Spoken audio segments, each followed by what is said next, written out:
It's the Heat, SiriusXM. I'm Mina SayWhat. Lil Nas X is joining Mina's house once more. Hello, boo. How are you? Hey, I'm great. How are you? Oh my God, I am so happy for you. I'm so proud of you. I feel like since the last time that I talked to you, you've just exploded with such confidence and I just love everything that you're doing. I mean, mentally, how are you right now?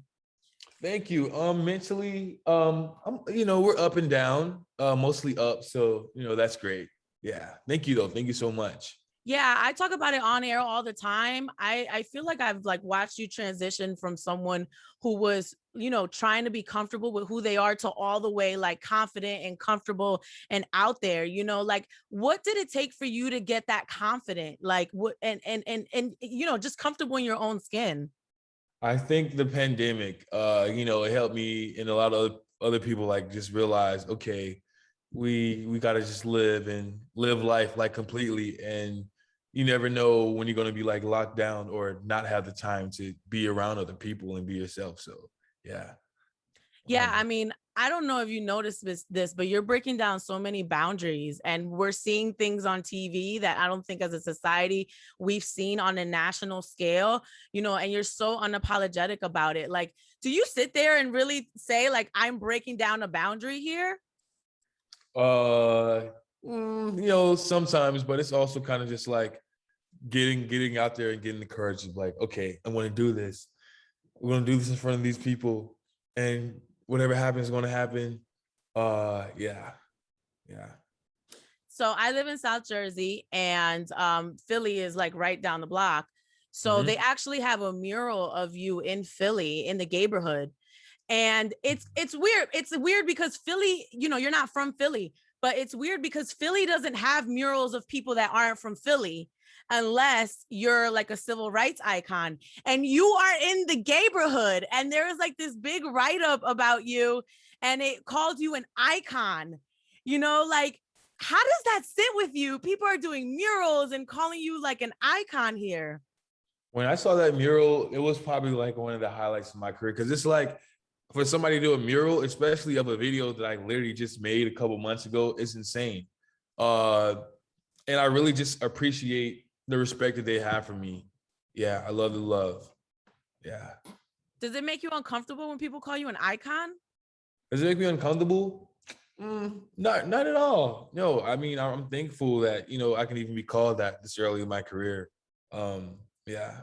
Yeah. So congratulations on your second number one, Montero. Yes. Woo, woo. Let's go. Thank you Okay. so So much. I was thinking, Old Town Road sat on the charts for 19 weeks at number Uh-huh. one. No other song has ever done that in Billboard history. So now, thankfully, you have another number one. But at the time, was that really heavy on you, like to try to recreate the success of that song? Did you think that you could? That was never really heavy on me. And like throughout, like even before I even had a No Town Road or any song, like, I knew I was gonna make like many huge, big songs in my career. So that was more of like on everybody else's mind rather than mine. You put out the Montero video, and I want to talk about this sliding down the pole all the way down to heaven to twerk on Satan, right? So Uh-huh. what was that for? Was it symbolic, or were you really just trying to shock people with the imagery? It was definitely symbolic, but I like to every now and then go like super crazy with the visual because that's the time that you can really enhance a song. Um, but it's like, for many people in the LGBT community, you're constantly told like where you're going and what you represent. So it's like, okay, I'm going to own that. If you're going to say that, then I'm going to own that. So don't get upset, when it's my time to say, okay, this is me now. Yeah. So I'm sure you mentally prepared for that. And we had talked before. I believe you said your father was a gospel singer. Is that correct? Yeah. He's Yeah. still. So doing this and then having a father who's a gospel singer, were there any reservations whatsoever internally about it? Um, I was kind of like, oh my God.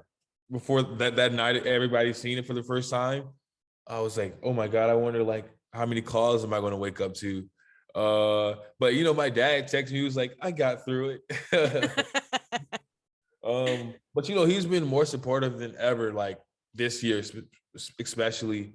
Because I think he's like, you know, starting to learn because he knows who I am. So he's starting to learn more about the community as a whole, I feel. And I'm really just thankful for that. Yeah. I have seen that your father is very supportive. You know, what has that done for you and you know, in your journey to really just be open with everything? What has it done for me? It's made things a lot easier, like less worried about, especially because you know we're always thinking about what our parents are going to think too. But it's kind of like getting that love and approval, I guess, from your parents. It makes things easier, Like especially you have a knowing their support background and what system. they've seen. Yeah. Right. So when you were sliding down the pole, did you take pole classes? Because I've noticed this theme of the pole everywhere. Are we taking pole classes? Like, how are we doing this? Before the video, I took like 2 weeks, 3 weeks of pole dancing classes. Very much painful, very much painful, very much wanted to quit many times, but I was like, no, I have to have this video. This video has to be perfect. So, you know, we got through it and it came out great. Yeah. What moves? Because listen, pole dancers are really athletic. Like, what moves did you learn? What moves? I learned moves like the ballerina, the spiral, the upside. I forgot what it's called. Like it's something called the upside down something. I don't know. I learned like quite a few moves. Shout out to Kelly, who helped me. Yeah. Yeah. All right. Well, people have seen the video. We're going to talk about the album because not only is the title track Montero, which is also your name, but you have an album coming this hot boy summer. So we're going to talk about that on the way. Lil Nas X is here on the Heat, SiriusXM. So the album, Montero, that's your name. You know, does that mean that this album is going to be us getting to know you as a person? Absolutely. That's the entire intention with this album. I want people to get to know me more because I feel like last time around people didn't get to really know me. So that's what's happening this time. What do you want people to know about you? What I want people to know about me, I want people to know some of my past. I want people to know some of my ambitions.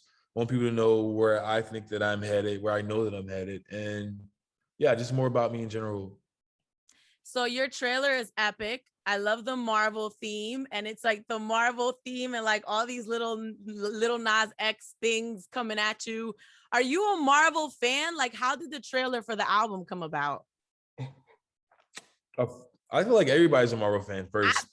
I'm insanely big on Marvel. I love the whole idea of different cinematic universes and whatnot. And the idea was pitched to me from this guy on my team, and I just thought it was an amazing idea, and it just came out looking really incredible and made people excited. So yeah. So what's your favorite Marvel character? My favorite Marvel character is Thanos. And I know, you know, like that's a really easy one and he's a villain, but I just love the idea, the design of the character, his thoughts about the universe. Not that I agree with him. Like I want people to live. Right. So I would say Infinity is your favorite movie. Infinity War. Yeah, Infinity War is my favorite. I'll take that. Or Endgame. Right. I want to talk about your BET performance because it was so epic and everybody afterwards was talking about the kiss. But even before you got to the kiss, which I knew was coming, somehow I felt like it was coming. I felt like your performance was phenomenal and it was giving Michael Jackson in the middle of it. I mean, can we talk about that? Like, why did you decide, right, that little part with the Michael Jackson and the hands? I loved it. And like, I felt like that was kind of like skipped over because everybody talked about the kiss. Can you talk about why you decided to do that? First, it was also like the anniversary of Michael's passing, like around that time. Second, I really wanted to like, okay, how can I reinvent this song this time around to make something like fresh, but also give something, because I'm going to the BET Awards. Who else is the best person that everybody in this room is going to know and understand a reference to? It's Michael Jackson. So, you know, we did Remember the Time, and it just came out really epic. I was nervous as fuck, but you know, we got through it. It was so good. And then like people, I feel like the kiss kind of overshadowed it because there's people that didn't even watch the performance that focused in on the kiss. Like in hindsight, were you okay with that? Or do you wish, you know, people would have focused on the whole performance? I'm absolutely okay with that.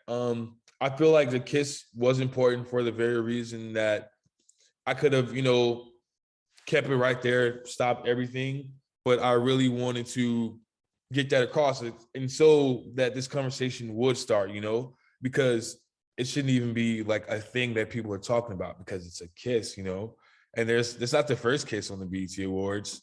So yeah, I wouldn't have it any other way. This is fine. Yeah. So with the kiss, I just thought it was interesting. You know, sometimes being on social media is like the devil, right? Literally.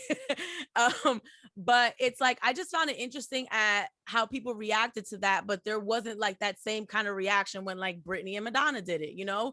So how do you think we break down this double standard that exists in our world where some people are allowed to do it, but others are frowned upon? I think it's just great that it's finally being acknowledged. And you know, people will try to make it seem like it's every other thing. Like, what about the kids? And well, maybe you just shouldn't kiss at award shows. But it's like we got to get to the root of it, which is actual homophobia and just people being uncomfortable with things that aren't usually seen, you know? Right, right. Talking about this epic BET performance and the kiss at the end. Nas kissed his backup dancer. And so did you have to like ask him first? Like, how do you say, yo, I'm gonna run up in your mouth during the performance? Like, how does that happen? You know, I kind of talked to him before the performance or like even the day before. And I was like, so we're doing this thing at the end, you know, you're 100% down to say no if you're not feeling this. And he was just like, okay, let's do it. And so, you know, we hadn't even practiced. We just got on stage, and at the end, you know, mwah, mwah, mwah. Oh, so there was no practice. Okay. Because that's what I was thinking in my mind. Like, do you practice? How does this work? Yeah, we never did it in rehearsals or even stage rehearsals. That was the first time, you know. Yeah. So we saw what happened on social media. Some people weren't upset, but then when you look at how the FCC was saying they only got 3 complaints, clearly not that many people were that upset. Do you feel like as a country and as a world, I mean, we saw what happened on social media, but people weren't that upset to complain about it to the FCC. And there have been other things like the Super Bowl performances and things like that, where people literally like, you know, bombarded the FCC. Do you think that we're getting to a place where it's becoming a little bit more acceptable? Absolutely. Like, I don't even believe an artist like me would have been able to exist like 15 years ago or whatnot. But I feel like the world is definitely progressing. There's definitely a lot more to go, but yeah. So I saw you got some support from Diddy. He called you fearless. Yeah. What other artists are really like supportive of you and really give you that confidence right now? SZA always shows me a lot of love. Doja Cat shows me a lot of love. Rico Nash, he's always been really nice. Yeah. Are any of these people going to be on the album that's coming this summer? I can't tell you that. Okay, how about the song that you previewed on TikTok? It's called Industry Baby. Can you tell us about that? Industry Baby, that's my next smash. I love this song. This song is kind of like the song for like the underdog, the people who like nobody thought would still be doing what they're doing. It's a really important one for me, and I can't wait for everybody to hear it and see the music video.